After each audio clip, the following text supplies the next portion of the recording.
Tadi bilang ada pertanyaan, Pak Fen. Bukan pertanyaan, tapi Pak Feni, Ya. dia tanya AI, bagaimana doa yang dikehendaki Tuhan?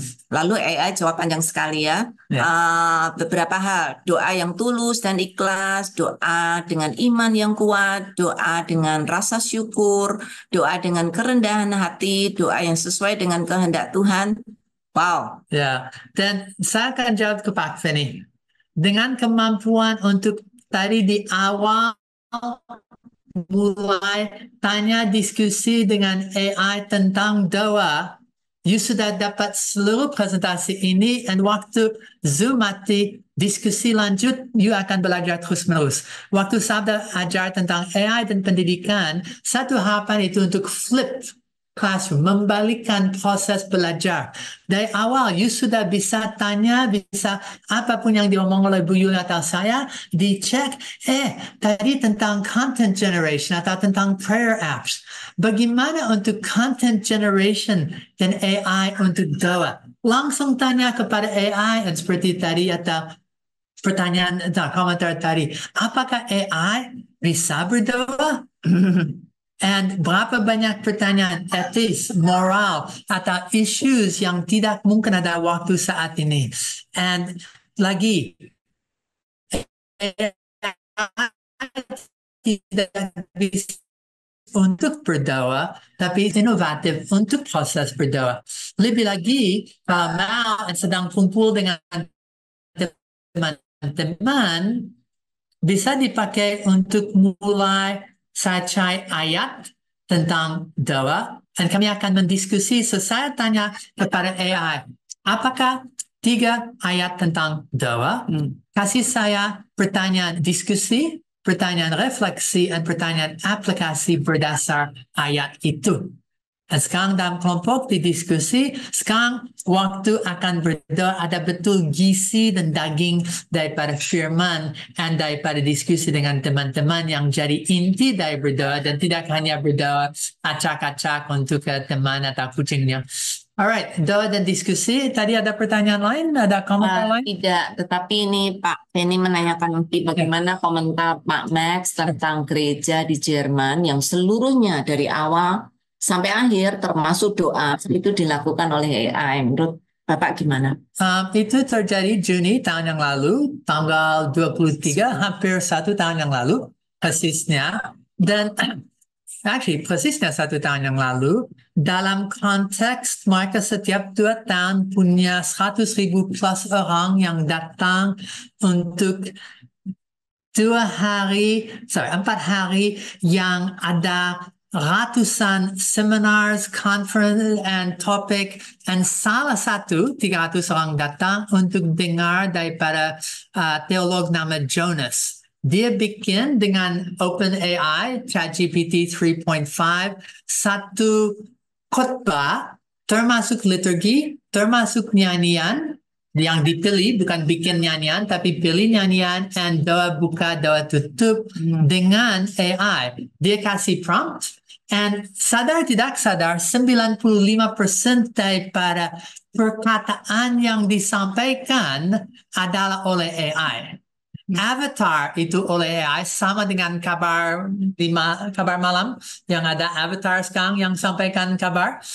Berita malam. Berita malam yang disampaikan di televisi, tetapi dia pakai 4 avatar dan khotbahnya, lagunya, dan khususnya doa disampaikan oleh avatar. Tetapi Jonas kerja minta ampun keras untuk membentuk daripada doa sampai khotbah, dari awal sampai akhir apa yang disampaikan. Tidak bisa bilang kepada dia, AI bikin seluruhnya. No, itu satu kerjasama dan itu sesuatu yang men-shock orang saat itu karena orang tak mikir AI bisa bikin khotbah. Well, sekarang itu sudah jelas. Kalau saya mau, saya bisa tanya AI untuk bikin research, untuk ambil daripada ayatnya, dan seterusnya. Kalau saya sudah tahu khotbah tentang apa, saya bisa tanya AI. Saya mau satu doa yang berdasar aplikasi dan inti daripada khotbah ini.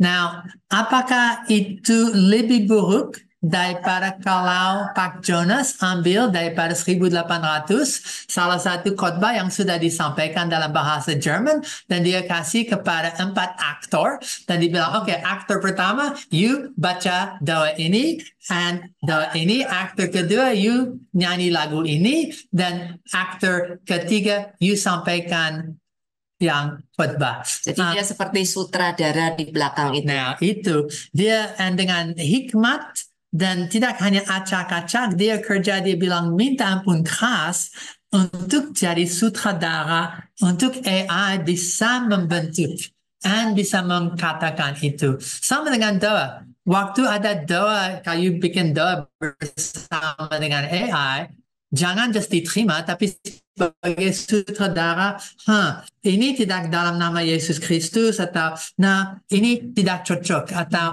dicek. Itu bisa kadang salah, kadang itu sama dengan halusinasi, kadang-kadang luar biasa hasil, kadang-kadang tidak.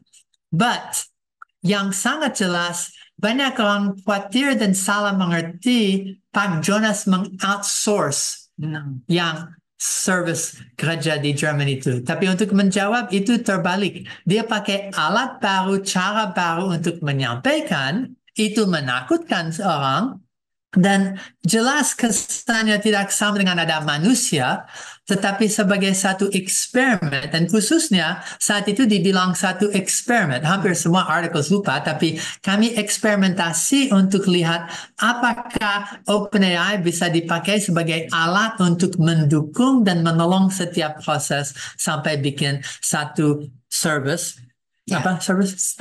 Kebaktian utuh. Bisa. And itu so-so, itu tidak terbaik, tapi itu okay lah. And so, jangan khawatir, and lebih lagi, jangan mikir sekarang ada AI, itu akan menulis setiap doa yang ada di gereja dan seterusnya. Tidak mungkin, and jujur, doa yang saya lihat tidak hanya di Alkitab, dari pengalaman saya, yang paling baik itu bukan yang perkataan tinggi, tapi sering itu dari hati anak, atau daripada satu betul pergumulan yang keluar dengan antara nangis dan hampir gagap, tapi di tengah itu tahu Tuhan sedang berbicara, tahu orang ini betul punya hati yang menyentuh hati Tuhan. So tujuan bukan untuk kata emas dan kata luar biasa, tetapi untuk lebih kreatif, lebih inovatif, untuk brainstorming, untuk bisa punya ide baru, atau untuk mulai menggali dan belajar dari firman dan dari sejarah tentang doa, ini sangat nolong. Ya, di Alkitab kan juga ada Pak, jangan berdoa bertele-tele. Itu AI bisa menolong supaya doa kita tidak bertele-tele. Bertele-tele artinya ngomong nggak karu-karuan dan juga nggak jelas dan juga diulang-ulang dan tidak jelas maknanya. Tapi AI bisa menolong supaya doa kita tidak bertele-tele. Ya, bisa memberi editing juga.